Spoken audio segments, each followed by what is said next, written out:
Being the nice guy, or even perceived as the nice guy, has gotta be one of the bottom 3 worst experiences of all time. And I ain't talking you gotta be an asshole or can't be a decent human being, but nothing good ever came to the nigga who was too nice. Like, this shit is so bad, they should just start using it for sentencing during court cases. Hey, everyone shut up, court's in session. As the defendant here has been proven guilty, I hereby sentence you to 30 years of serving as the nice guy.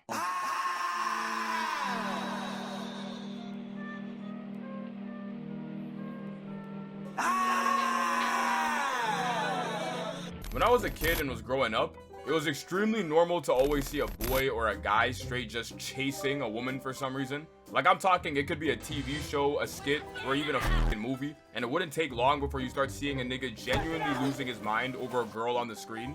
And for some reason, the girl just never cared. Like, she would legit just look at the guy with nothing but annoyance in her face, or look at him like he was insufferable to be around. I'm talking, this type of shit was so common, it became textbook at a point. Naruto wanted Sakura and just couldn't get her. Tom wanted Toodles. Timmy wanted Trixie. The list goes on and on. So you can just imagine what's going through a little kid's head when he constantly sees his favorite character chasing the same girl throughout the show. And the worst part about the whole thing, she wanted absolutely nothing to do with him every single damn time, but he just won't stop chasing. Oh my god. Now obviously this ain't the only factor during your developing years that will shape how you perceive and overall treat women once you get older. There's tons of different factors like household upbringings, cultural norms, even social environments. Until you start to realize these social dynamics within these environments were always around you the entire fucking time. By the time I reached 2nd grade, I remember my teacher telling us to begin lining up at the front door so we can head down to the library. You know, I was in elementary school, niggas gotta line up behind each other to go places. I don't know why this was the thing, but it was the thing. And before she could even finish telling us to line up at the door, for some weird reason, my dumbass at the time thought it'd be a good idea to just stand up and blurt out, "Ladies first!" My 7-year-old self must have thought it would have gotten me more bitches. It didn't. But what it did get me was a star next to my name on the goodie list and the validation from my teacher telling me I did the right thing. Or in other words, the reaffirming of my beliefs. And I don't even know where I got those beliefs. It was also around this age where if you were to ever go back and forth or be bullshitting with a girl in your class or let alone grade, it wouldn't take long until you get slapped in the face with liking her or having a crush by your teacher. Which at this age was the equivalent of being sentenced to prison because you finna be eviscerated or teased every time you step foot into that school for the remainder of the year. But for some reason, it was rarely ever the other way around. It seemed like teachers would always position it in a way where it was only ever the dudes liking or even chasing certain girls. But to be fair, at this age, a majority of my teachers were also women themselves, so I'm not really surprised at all. Elementary school eventually comes to an end in which it's now time to begin high school. And immediately upon stepping foot into those hallways, you now have to unplug 95% of the shit your brain's been wired with because some of these bitches just started trifling. There's a reason why it's always this age in every nigga's life where they run into that one girl who absolutely warps their perception of dating or love, causing them to have to sit down with themselves and begin to move accordingly. But despite all of this, the social dynamics were still there. They never left. By the time I reached 11th grade, I had enrolled in a communications technology course. One of my homegirls at the time had also enrolled in the same course, resulting in us being in the same class. Now, me and this girl's dynamic was mad playful, to a point where the entire school genuinely thought we were dating. So much so that some teachers thought so as well, and one actually tried putting me on some game. Oh my gosh, David, stop. I'm trying to do my work. But I ain't even doing anything, bro. I think your keyboard's tweaking. Yo. Seems like you guys are having a lot of fun back here, huh? Oh, you know, my computer program was glitching out. You know what I'm saying? It just wasn't loading. Oh, really? So then how's that assignment coming, It's coming. Matter of fact, actually, it's almost done. Alright, if you say so. Moving forward, though, let's just try to stay focused, okay? And, I noticed earlier Brittany had asked you to tie her shoe for her. Yeah, she did. I don't even know why she did that. I'm not doing all that. Hey, listen. I was once your age too, you know what I'm saying? A young bull, having fun, running around with other girls. They used to call me the Slayer back in the day, fun fact.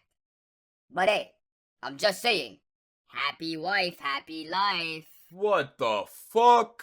I was 16 having teachers tombo some happy wife, happy life. And it's like, we skipped a few steps. Dog, I ain't even have a girlfriend yet. And now that I'm looking back at it, it's so interesting how this line is not only being displayed to me as the norm from such a young age, but it also is heavily fixating on one specific member within the party. We all know when it comes to relationships, you need both parties. It takes two to tango. You can't have the yin without the yang. But for some reason, we fixate on happy wife, happy life, instead of happy spouse, happy house. Crazy. If you fail to unlearn or at the very least recognize the nonsense behind being overly nice or constantly pedestalizing women for absolutely no reason, you will inevitably end up in some very scary scenarios you absolutely do not want to find yourself in. The year is now 2026, in which being the nice guy gets you absolutely nowhere but fucking dogged, taken advantage of, mistreated, embarrassed. I could keep going. Sometimes these situations be so crazy, you almost forget you're not the one it's actually happening to.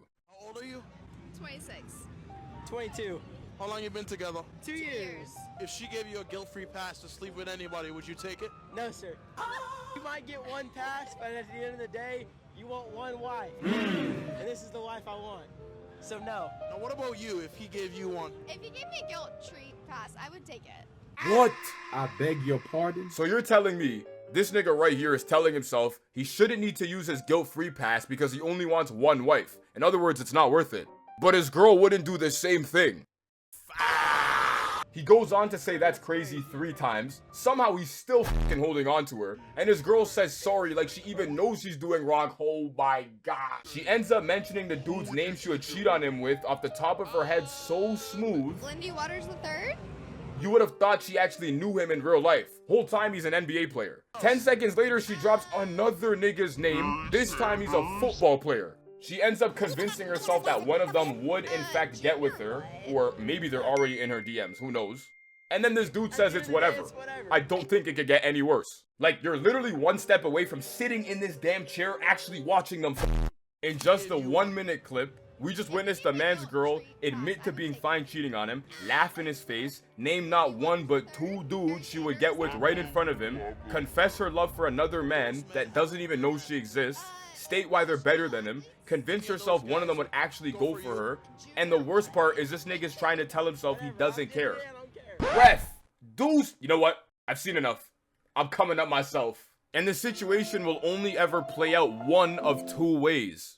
1, he shows even the littlest amount of self-respect and leaves. 2, he stays. And it only gets worse from there. Because you can't control the actions of your girl or even anyone's actions in that regard. But what you can control is how you respond. So fellas, if you ever find yourself in a situation where the girl you're with is continuously displaying ridiculous behavior, do yourself a favor and leave. Not too long ago, well-known comedian Akash Singh was trending on the internet and constantly being called a simp or a nice guy because of what was going on with his wife. They ended up saving face by acting a fool and straight up downplaying what she had said in those videos. And I mean, I can't even blame them for doing that because the shit she was saying was straight up ridiculous, bruh. I was popping my and living my best life. And it's kind of weird because I'm talking about your husband. I just know that Naz is like at least 10 inches. You what? That was sexy, and that's why I'm actively trying to have an orgy. You'll see dudes not only writing to themselves in some random bitch's DMs, but somehow also find ways to embarrass themselves on top of the fact.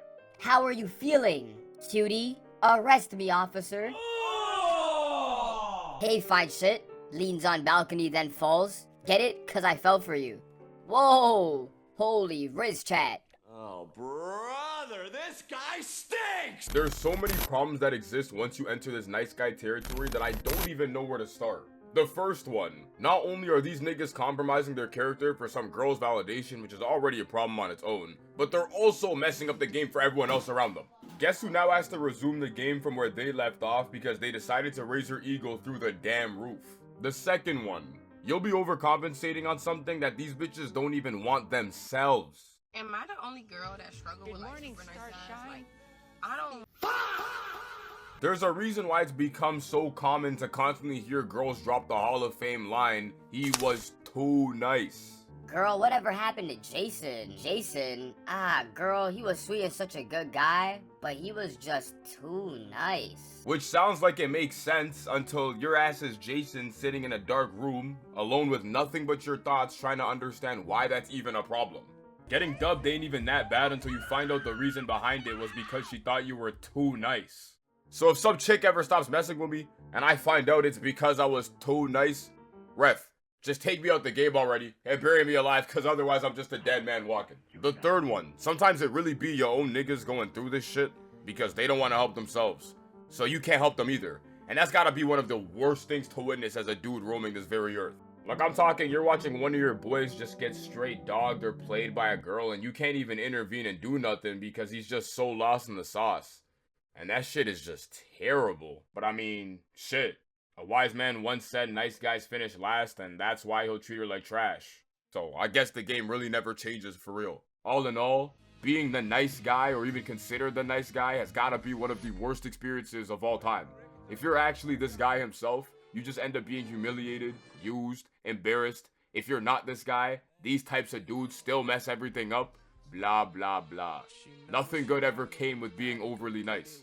I mean, you tell me, have you ever been or was considered the nice guy and had to quickly learn otherwise? Or is being a nice guy really not that bad? You just gotta find the right one. I gotta cut this shit off again, man. I'm starting to sound crazy again, bruh. Kiss that, kiss that, kiss that, kiss that, kiss that, kiss that, kiss that, kiss that, on the roof, kiss that, roof.